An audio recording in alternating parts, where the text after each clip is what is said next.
every player after he joined Miami was established. They were established players. None of them had won championships besides Dwayne Wade, who taught him how to win. But yeah, Jordan. So give us your draft take because we got a guest coming up, bro. Years old. Yeah, but no, he deserves credit. But I'm saying at 37 years old, you want to win now. You're not gonna want to slowly and hold hands with Lonzo and Ingram. Oh, do this. No, I don't have time for that. All you guys need to go. Let's get AD in here. Let's try to win. Yeah, man, I feel that, but I don't know if they're gonna be able to do it. But yeah, man, what else you got to get off about the draft? Your initial rant, I agree with that. But I don't see them winning either. What about the draft though? Because that's what you called about. Plus, we got a guest coming in behind you, and I think you should call back towards the end of the show just to kill Pete. But no. Well, I wanted to pose a question about who you guys about ownership. Okay. But I'm gonna get there are three things about the draft, especially the Knicks draft. I'm a Knicks fan. That the Knicks actually got cheers for once. They made the right pick. Yes, we actually did. And I actually was not a big fan of RJ. Probably 2 months ago, but watching more film on him and like interviews, I fell in love with his. I don't know, like he has a natural instinct of like I want to be there. Yeah. A lot of people don't want to be in New York, which is weird because everybody loves playing in Madison Square Garden. From athletes to actors to comedians, everybody loves Madison Square Garden. So it throws me off why people don't come here. But three things right. Dolan. Knicks finally got something right. It's been 20 years since Knicks finally got something right. At the third pick, you knew Zion was going 1, correct? Yeah. Yep. You knew Ja Morant was going number 2, correct? Yep. Better version of Conley. At three, yeah, everybody was saying RJ. Then the last 3 weeks, they worked out Darius Garland. Like, it was like, all right, the Knicks are going to nick again. Yeah, I literally thought because look, you don't know how distraught I was after the draft lottery. I was in the depression. Yeah, that we didn't get the number 1 pick. I saw you. Worse than when they took Neely Killia? You mean the dude with asthma? Yeah, worse than that. Frank Nicotina? I swear. It was worse than that. I promise you. Frank Ocean's clone? But we finally got it took 20 years, but we finally got something right. And we finally got something right because we did the right thing for once. Don't try to reach or trade down and get the best player available who's clearly the third best player in this draft. There's a drop-off after that. Kudos to you for the Spike Lee reference. Thank you. 2, we have free agency hope because of this. Damn, Bobo's still on the board? He broke his foot and he's 7'3". Yeah, but he's not even worth the second round. Boy, yeah, he's still on the board. I was going to mention that when I first called in. Yeah, he's still on, I think. But, yeah, we have free agency hope now because if we would have done something in the draft, how is RJ going to play with Dennis Smith, though?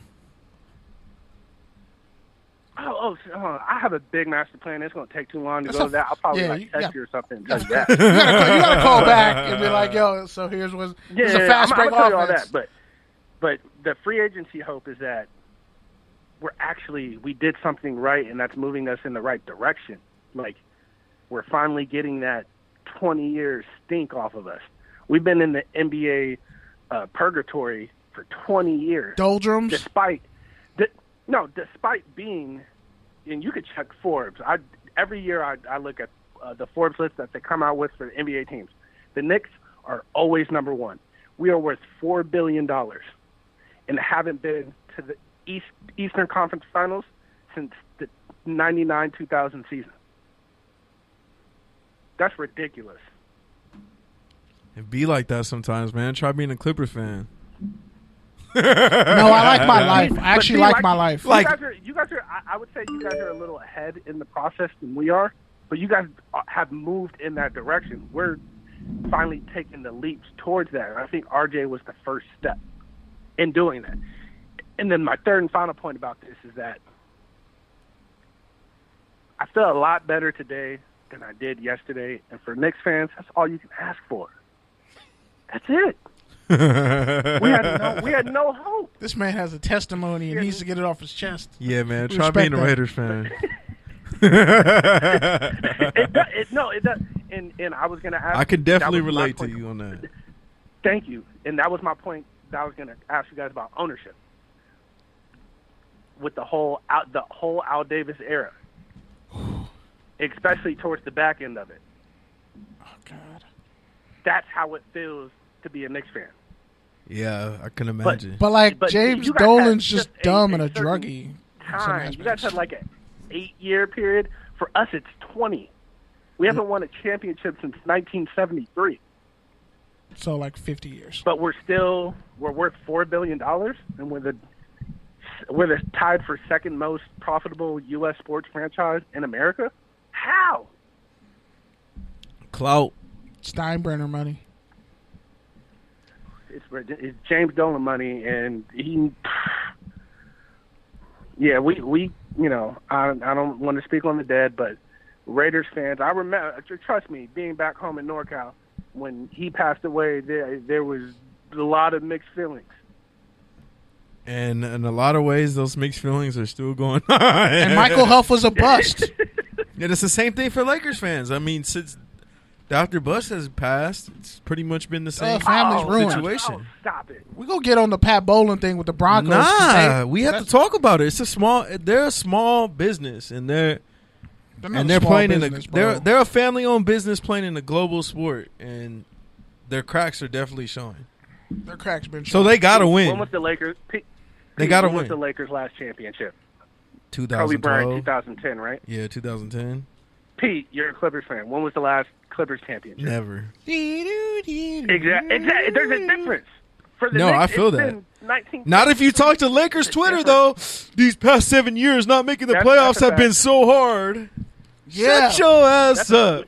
They're spoiled, though. Same thing with the Celtics. No, we are not spoiled. No, Celtics fans just never mind. But all right, Jordan, we got another guest coming up, so we got to let you go, brother. We definitely got to call back more. Yeah. We got to finish. We're finishing this. I'm gonna text you guys, and we'll talk about this more. All right, sir. Well, we appreciate you as always, man. You have a good night. Be safe. Good talking to you. Yeah, enjoy you guys this night. Have fun with the guests. You too. Shout out to Ohio State. Keep fighting the good fight. The lineage lives on. Thank you, bruh. All right, then. All right, Peace. But yeah, man, that was Jordan. Shout out to Jordan. Jordan Ball. Thanks for calling in. Sundial legend. Whew, that Sundial sports lineage is. There's gonna be a documentary on that. Y'all better not leave my name off of it. Y'all better not do me how some of the members got done in the Wu-Tang Clan. But yeah, up next, we got on a bit of a tangent on the NBA. I didn't even get to ask him where he thinks Zion should play in the NFL. Rushed him off the phone. That's why. But because our other guest called like 3 times. That is true too. Yeah, great moderator here. Hey. Shout out to the A mic. I had to let the conversation Shout out to flow. the A mic. No, you don't. You're the moderator. That's literally your job. I let it go as long as it needed to go. Your job is to keep the time. I let it go as long as it needed to go.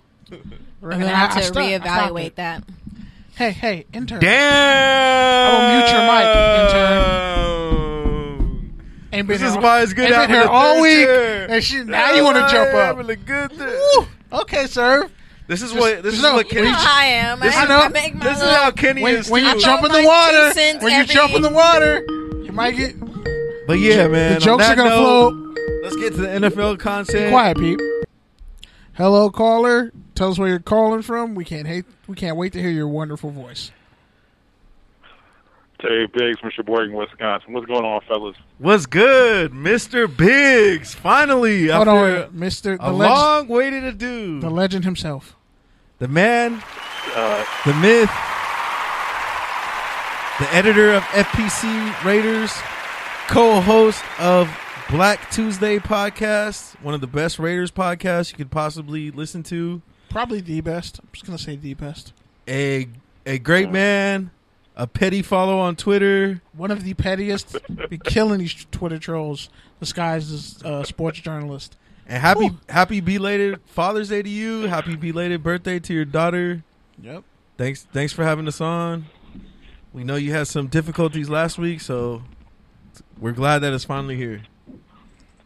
Fellas, this is one of the high points. I love what y'all do. It is my favorite podcast to listen to. I don't listen to ours because I don't like the sound of my voice, but y'all bring it every Thursday. It brings me such joy because it comes from an honest place. And this is fun. It's like going to the cookout, and I'm at the cookout. I don't have to cook. I just brought some soda and some beer.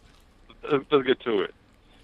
But yeah, man. So on that note, like I said, you're one of our editors at FPC Raiders. So I know you did an episode on it a few weeks ago, but just give us a skinny, man. What do you think about the Raiders being on Hard Knocks? Are you excited? Are you mad? What are you looking forward to? Initially, it was more of just saying to myself, what are they doing? But then, you know what?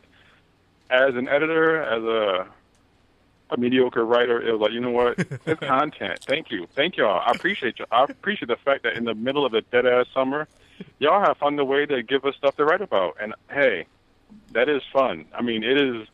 I'm looking forward to see the guys who may not make the roster. I was looking forward to the 55th, 56th guy on that roster who is borderline. I'm looking forward to, honestly, Carl Joseph. I know he'll make the team, but they didn't pick up his option. He's pretty much playing out the string in Oakland or Oakland/Las Vegas.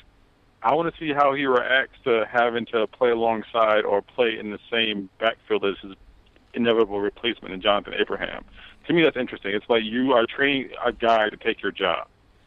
Well, I think the other crazy thing is, like I said, you host and edit one of the best Raiders blogs. But, like, you guys, we've really been in analyzing prospects deep down the draft board. So, like, you're actually going to know a lot of these dudes on the 90-man roster and et cetera.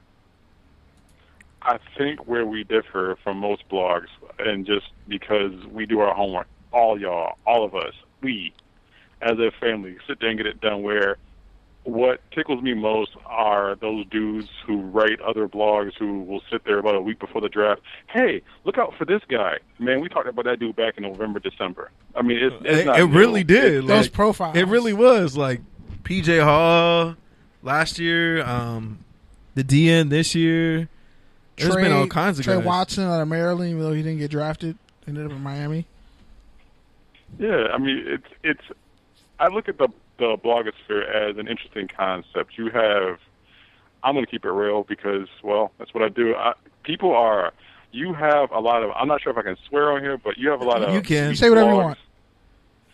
Shitty blogs. It's awful, just terrible. Waste of fucking space. You have people who, honestly, wouldn't know an out route from in and out. It's terrible.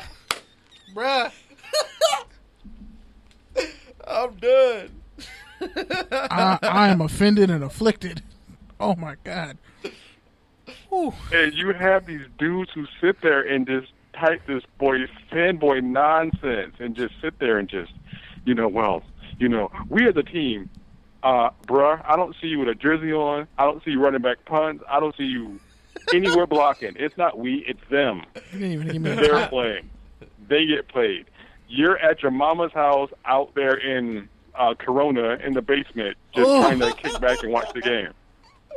Get out of here. Crappy light beer. I'm mad you just described me on some days, but it's all good. The shoe fits, But anyway, so how you feel about Darren Rovell? That dude who keeps running like he's like partially paralyzed, partially constipated, and partially has diarrhea. And he ran like a 6.4 40. I know you saw that, T. First, seriously, I am about his age, but there's no way in hell I'm running that slow. He runs like he ate some undercooked chicken. It is so bad. I can't. Oh, man. And his tweets are worse. He tweets about just random stuff, and he's the person who has to be credited. If you use his tweet, I've seen him try to shame other reporters. Oh, you got to use my tweet, and